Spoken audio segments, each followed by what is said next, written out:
All right, let's jump right into it because we've got some huge news coming out of the AI world. The OpenAI Foundation just dropped a major announcement about a massive new investment strategy, and on top of that, they've got a whole new leadership team ready to steer the ship on artificial general intelligence. So, what's the headline number? Get this, the foundation is putting at least $1 billion on the table just for the next year.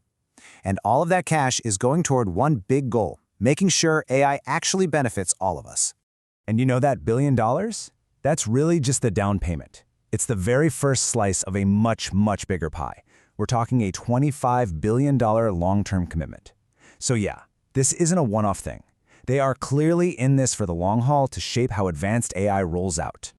Okay, so they're spending all this money, but what's the actual game plan? Well, their whole strategy really comes down to this kind of dual mission. It's all about grabbing all the good stuff AI can do, while at the same time tackling the challenges head-on.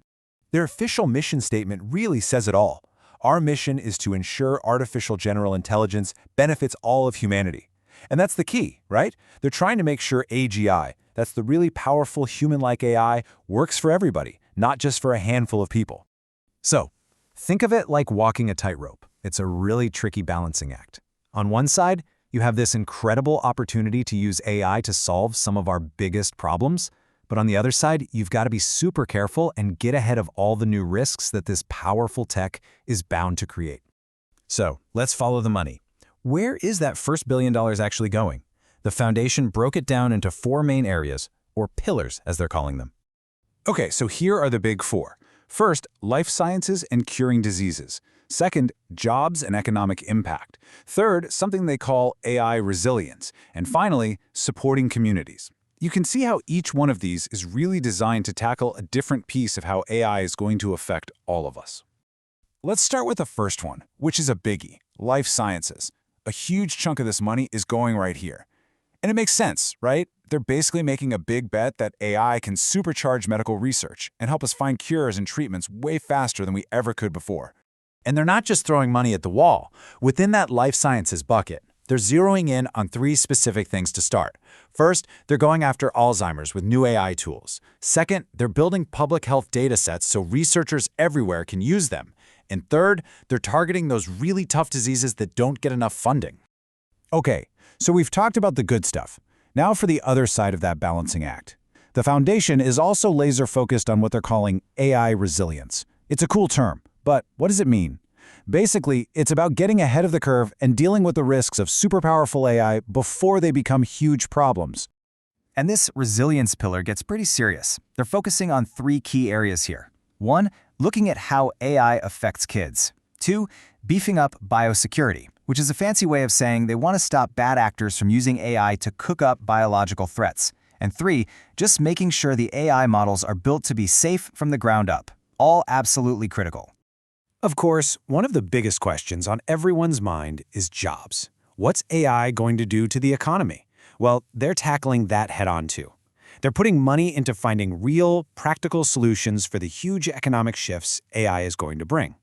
And they're not doing it in a vacuum. They're talking to everyone from labor unions to small business owners.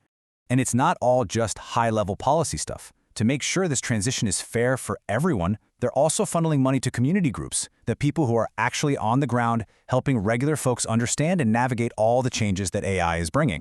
So, you've got this huge, ambitious plan. The next question is, who's going to make it all happen? You need a rockstar team for that, right? Well, the foundation has brought in some real heavy hitters to lead the charge. Leading the charge on health initiatives is Jacob Trafethan. And this makes perfect sense. He has a ton of experience managing huge science and health grants, so he knows exactly what he's doing. Next, heading up the AI resilience program is Wojjek Zaremba. And who better to tackle AI safety than one of the co-founders of OpenAI itself? He brings that deep technical know-how to the table. Then there's Makanju. She's taking the lead on AI for civil society and philanthropy. She was formerly OpenAI's VP of Global Impact, so she's the perfect person to help nonprofits and NGOs get the most out of AI. Of course, you need someone to manage all that money. Robert Caden is stepping in as Chief Financial Officer. With experience from places like Deloitte and Twitter, you know the foundation's finances are in good hands.